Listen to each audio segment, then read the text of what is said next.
اس آیت میں تین چیزیں بیان ہوئیں۔ پہلے نمبر پر یغضون اصواتہم، کچھ اسپیشل لوگ ہیں جو رسول اللہ صلی اللہ علیہ وآلہ وسلم کی موجودگی میں اپنی آوازوں کو ادب کے ساتھ بہت پست رکھتے تھے، بہت نیچی رکھتے تھے۔ کون لوگ ہیں جی؟ صحیح بخاری میں ان کا ذکر ہے، 7302 نمبر حدیث ہے صحیح بخاری میں۔ نبی کریم صلی اللہ علیہ وآلہ وسلم کی موجودگی میں جب ایک مرتبہ آواز بلند ہو گئی ابو بکر صدیق رضی اللہ تعالیٰ عنہ اور عمر ابن الخطاب کی، اور یہ آیت اتری تو اس دن کے بعد صحابہ کہتے ہیں کہ جب بھی کوئی ضرورت پڑی کہ عمر آ کے بات کریں رسول اللہ صلی اللہ علیہ وآلہ وسلم سے، تو ان کا انداز یہ ہوا کرتا کہ اخی سراری، جیسے وہ بندہ بات کر رہا ہے جو کسی کو بڑی سیکرٹ، بڑی رازدارانہ گفتگو کرنے کے لیے اس کے کان کے قریب جا کے بات کرتا ہے۔ یہاں تک کہ کیفیت یہ بن گئی کہ حتیٰ یستفہمہ، نبی کریم صلی اللہ علیہ وآلہ وسلم کو یہ پوچھنا پڑتا عمر کیا کہہ رہے ہیں آپ، ذرا بلند آواز سے بات تو کریں۔ یعنی اتنا قرآن کی ایک آیت نے ان کے اوپر اثر کیا۔ طبیعت ہم جانتے ہیں کیسی تھی، مزاج ان کا کیسا تھا، بہادری، دلیری، شجاع، یہ ساری چیزیں کیسی تھیں، لیکن جب قرآن کا حکم آ گیا تو پھر اپنے دل اور اپنی کیفیت کو انہوں نے یہ بنا لیا کہ وہ جو انتہائی ادب والی تھی۔ دوسری، یہ لوگ کون تھے جو اپنی آوازوں کو بہت پست کر چکے تھے؟ صحیح مسلم کتاب الایمان میں 119 نمبر حدیث ہے، نبی کریم صلی اللہ علیہ وآلہ وسلم کو چند دن تک اپنے صحابہ میں سے ایک آدمی مسجد میں نظر نہیں آیا، ثابت بن قیس بن شماس رضی اللہ تعالیٰ عنہ، ان کے ہمسائے تھے سعد بن معاذ، ابو عمر ان کی کنیت تھی۔ ان کو بلا کے کہا، یا ابا عمر، اے سعد بن معاذ، آپ کے پڑوسی مجھے مسجد میں نظر نہیں آتے، نمازوں میں، جماعت میں، خیریت تو ہے؟ وہ کہنے لگے، ما علمت لہ بشکوہ، مجھے ان کی بیماری کا کوئی علم نہیں، وہ صحت مند تندرست ہیں۔ فرمایا پھر مسجد میں کیوں نہیں آتے؟ سعد بن معاذ کہتے ہیں رضی اللہ تعالیٰ عنہ، میں پتہ کر کے آتا ہوں۔ گئے ان کے گھر، دیکھا تو وہ گھر میں بیٹھے رو رہے ہیں، آنکھوں سے آنسو جاری ہیں۔ کیا ہوا آپ کو ثابت؟ کہنے لگے کہ آپ جانتے ہیں کہ میں آپ سے ان من ارفعکم صوتا، سب سے زیادہ بلند آواز میری ہے، قدرتی طور پر، فطرتی طور پر۔ قرآن پاک میں کہا گیا ہے جو رسول اللہ کی موجودگی میں آواز بلند کرے گا، ان کی آواز سے آواز بلند کرے گا، اس کے اعمال ضائع ہو جائیں گے۔ میرا تو کچھ بچا ہی نہیں، میں تو اپنی پریشانی اور بدنصیبی پہ رو رہا ہوں۔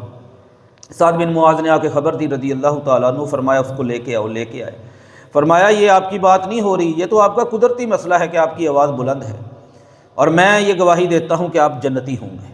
اس دن کے بعد صحابہ ایک دوسرے کو دکھایا کرتے کہ اگر دنیا میں زندہ ایسا شخص دیکھنا چاہتے ہو جو اہل جنت میں سے ہے تو وہ ثابت بن قیس بن شماس رضی اللہ تعالیٰ عنہ۔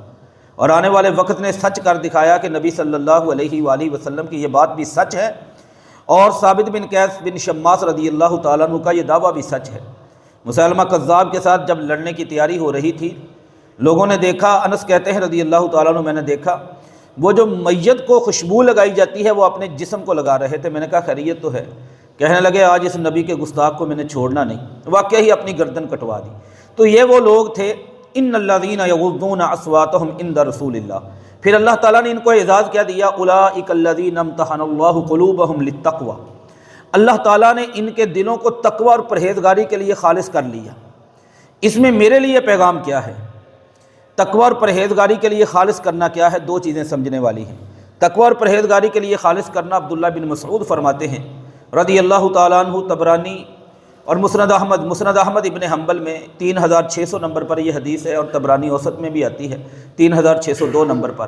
ان اللہ تعالی، اللہ عز و جل نے نظر الی قلوب العباد، دنیا میں آنے والے تمام بندوں کے دلوں کو دیکھا، سب سے بہترین فوجد خیر قلوب العباد، سب سے بہترین دل جو اللہ تعالیٰ کو ملا آخری نبوت اور رسالت کے لیے، وہ محمد رسول اللہ کا دل تھا صلی اللہ علیہ وآلہ وسلم۔ ثم نظر الی قلوب العباد، پھر اللہ تعالیٰ نے تمام لوگوں کے دلوں کو دیکھا۔ اس دل کے بعد جو سب سے بہترین دل ملے، جن کو نبی کریم صلی اللہ علیہ وآلہ وسلم کی جماعت، آپ کے مقتدی، آپ کے ساتھی، آپ کے صحابی، آپ کے وزیر مشیر بنانے کے لیے، تو وہ عبداللہ ابن مسعود سے مروی اس روایت کے اندر رضی اللہ تعالی عنہ، وہ صحابہ اکرام کے دل تھے۔ تو یہ نبی کریم صلی اللہ علیہ وآلہ وسلم کے ادب کے بعد بحیثیت مسلمان ہمارے اوپر جو ادب ہے وہ صحابہ، اس زندگی کے اندر وہ صحابہ کا ادب ہے۔ اور صحابہ کا ادب اس لیے بھی، یہ پوری دنیا کا اصول ہے، آپ کسی بھی ڈپارٹمنٹ میں موجود ہیں، آپ کو اپنے سینئر کی قدر کرنی پڑے گی۔ اگر آپ اپنے سینئر کی قدر نہیں کرتے، اس کو پروٹوکول نہیں دیتے، اس کا ادب نہیں کرتے، اس کا احترام نہیں کرتے، آپ ایک بیکار اور گھٹیا اخلاق کے مالک تصور کیے جاتے ہیں۔ اور سب سے سینئر کون ہے اسلام کی تاریخ میں؟ وہ صحابہ کرام رضوان اللہ تعالیٰ علیہم اجمعین۔ ایک دن بیٹھے بیٹھے آپ اندازہ لگائیں وہ کتنے سینئر ہیں۔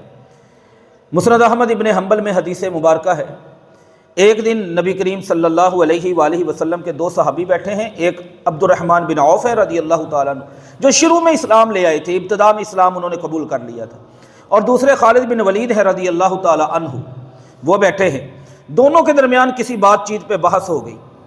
خالد بن ولید رضی اللہ تعالیٰ عنہ کہنے لگے، چند سال کا وقفہ ہے، حالانکہ دونوں ہی، اور آپ خالد بن ولید رضی اللہ تعالیٰ عنہ کو بھی ہم جانتے ہیں، کیسی جنگیں لڑی، کتنی اسلام کی خدمات ہے، کس طرح دلیری، بہادری، جسم پہ زخم کھائے انہوں نے، ایک ایک جگہ پہ زخم کھائے، شہادت کی تڑپ اور تمنا تھی، اسلام کو اللہ تعالیٰ نے ان سے کتنا کام لیا، کتنا فائدہ پہنچایا۔ جب ان کی آپس میں تھوڑی سی بحث ہوئی، تھوڑی سی ناراضگی ہوئی، خالد بن ولید کہنے لگے، یا عبد الرحمن کیا کرتے ہو، انکم تستطیلون بایام سبقتمون لنا، بات تو صرف اتنی ہے نا، آپ نے چند سال پہلے کلمہ پڑھا، میں نے چند سال بعد میں پڑھا، وہ چند سال پہلے پڑھا ہوا کلمہ آپ اس کی بنیاد پہ کتنی بڑی بڑی باتیں کرتے ہیں، آپ مجھے کچھ سمجھتے نہیں۔ نبی صلی اللہ علیہ وآلہ وسلم نے یہ فقرہ سنا، حالانکہ وہ بھی صحابی ہے، یہ بھی صحابی ہیں، دونوں مسجد نبوی کے نمازی ہیں، دونوں پیغمبر کی زیارت کرتے، دونوں پیغمبر کے شاگرد، دونوں پیغمبر سے قرآن سیکھتے، دونوں جا کے جہاد کے میدان میں لڑتے ہیں، ایک ہی زمانے میں موجود ہیں، چند سالوں کا فرق ہے۔ تو نبی صلی اللہ علیہ وآلہ وسلم نے خالد بن الولید رضی اللہ تعالیٰ عنہ کو کیا کہا، خالد یاد رکھنا کہ عبد الرحمن بن عوف جو نیکی کرتے ہیں اور اس کے بعد جو تم نیکی کرتے ہو، تم کچھ بھی کر لو، لو یہ والا جملہ جو بڑا مشہور ہے، لو انکم انفقتم مثل جبل احد ذہبا، تم لوگ اگر احد پہاڑ کے برابر سونا خرچ کرو، اور عبد الرحمن بن عوف رضی اللہ تعالیٰ عنہ ایک ہاتھ میں آنے والے جو اللہ کے راستے میں خرچ کرے، آپ کا احد پہاڑ کے برابر خرچ کیا ہوا سونا اللہ کے ہاں اتنے اجر کا حامل نہیں ہوگا جو عبد الرحمن بن عوف کی ایک لپ جو کا اجر اللہ تعالیٰ کے ہاں ہوگا۔ میرے عمل میں اور صحابہ کے عمل میں کتنا فرق ہے۔ اچھا، جبل احد اس کا ایریا کیا بنتا ہے، مسافت اس کی کیا بنتی ہے؟ یہ تقریباً اگر ایک چکر لگایا جائے اس کے ارد گرد، تقریباً 22 کلومیٹر یہ اس کا دائرہ بنتا ہے، 3533 فٹ کی بلندی پر یہ جبل احد ہے۔ اتنا سونا نہ کسی کے پاس ہو سکتا ہے، نہ کوئی خرچ کر سکتا ہے، لیکن صحابہ کوئی کر بھی لے پھر بھی اس کا اجر کتنا ہے، وہ کسی صحابی کی ایک لپ جو کے برابر بھی نہیں ہو سکتا۔ آج کتنی آسانی سے میرے جیسے اٹھتے ہیں، وہ یوٹیوب پہ ایک چینل بناتے ہیں اور صحابہ پہ کرٹیسزم شروع کر دیتے ہیں، غلطیاں نکالنا شروع کر دیتے ہیں، ان کے اندر یہ کمزوری بھی تھی، یہ کمزوری بھی تھی، یہ کمزوری بھی تھی۔ صحابہ کا وجود ہی اس دین کے لیے بابرکت ہے۔ دین کے اندر کوئی بھی نس ہے، یہ منہج جو ہے نا، منہج بات تھوڑی سی گہری ہے لیکن اہل علم اس بات سے بخوبی واقف ہیں، دین کے اندر کوئی بھی آپ نے مسئلہ لینا، اس کا طریقہ کیا ہے؟ ایک مشہور طریقہ آپ کی کتابوں میں لکھا، سب سے پہلے قرآن دیکھیں، پھر اللہ کے رسول کا فرمان دیکھیں، پھر اجماع دیکھیں، پھر قیاس دیکھیں۔ لیکن محدثین کا فہم یہ نہیں ہے۔ محدثین کیا کہتے ہیں؟ سب سے پہلے قرآن اور سنت کو دیکھو، قرآن اور سنت کے بعد اتفاق الصحابہ، امام شافعی رحمہ اللہ تعالیٰ نے لکھا، پھر صحابہ کا اتفاق دیکھو کس مسئلے پر ہوا، اس سے دین کا مسئلہ ثابت ہو جائے گا، پھر اختلاف الصحابہ، پھر صحابہ کا اختلاف دیکھو، پھر جا کے قیاس دیکھو، پھر جا کے اجماع دیکھو۔ یعنی قرآن و سنت کے بعد جو دوسرا درجہ ہے مسئلہ کے ثابت ہونے کا، کسی بھی نص کے اندر وہ دیکھیں کہ صحابہ اکرام نے اس نص کو کیسے سمجھا، اس کا معنی اور مطلب کیا لیا۔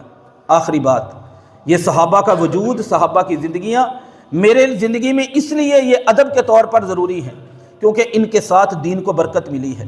صحیح مسلم کی حدیث ہے اور یہ 2532 نمبر پر حدیث، نبی کریم صلی اللہ علیہ وآلہ وسلم نے فرمایا، یاتی علی الناس زمان فیغزو فیعام من الناس، لوگوں پر ایک وقت آئے گا میرے بعد، لوگ جنگ کے لیے نکلیں گے، اس وقت سوچیں گے کہ اس لشکر کے اندر کیا پیغمبر کے صحابی موجود ہیں؟ اگر پیغمبر کے صحابی موجود ہیں تو فیفتح اللہ لہم، اللہ ان صحابہ کی برکت سے ان کو فتح عطا کر دے گا۔ کچھ دیر کے بعد پھر دوبارہ نکلیں گے، وہ لشکر لڑنے کے لیے جائے گا، پھر سوال ہوگا کہ نبی کا صحابی موجود ہے؟ نہیں، البتہ نبی کے صحابہ کو دیکھنے والے موجود ہیں، اللہ تعالیٰ ان کو دیکھنے کی وجہ سے اللہ عز و جل برکت سے ان کو فتح عطا کر دے گا۔ فرمایا تیسری مرتبہ لشکر جائے گا، پھر پوچھا جائے گا پیغمبر کا صحابی ہے؟ نہیں، جس نے صحابی کو دیکھا ہے وہ ہے نہیں، جس نے صحابی کو دیکھنے والے کو دیکھا ہو ہاں وہ ہیں، اللہ پھر بھی ان کو فتح عطا کر دے گا۔ صحیح مسلم کی حدیث 2532 نمبر پر۔ اگر آپ آغاز میں دیکھیں کیسے مسلمانوں کو فتوحات ملتی چلی گئی، اس کی ایک وجہ اللہ عز و جل کے پیارے پیغمبر محمد رسول اللہ صلی اللہ علیہ وآلہ وسلم نے یہ بتائی۔ خلاصہ کیا ہے ہمارے آج کے اس سبق اور درس کا؟ میری ایمانی زندگی کے اندر، میری اسلامی زندگی کے اندر جہاں پہ اللہ کا ادب ہے، پیغمبر کا ادب ہے، وہاں پہ سب سے پہلے دین کو سمجھ کر، قربانیاں دے کر اس دین کو آگے پہنچانے والے صحابہ کا ادب اور احترام لازم ہے۔ اللہ سے دعا ہے اللہ عمل کی توفیق دے۔ وما علینا الا البلاغ المبین۔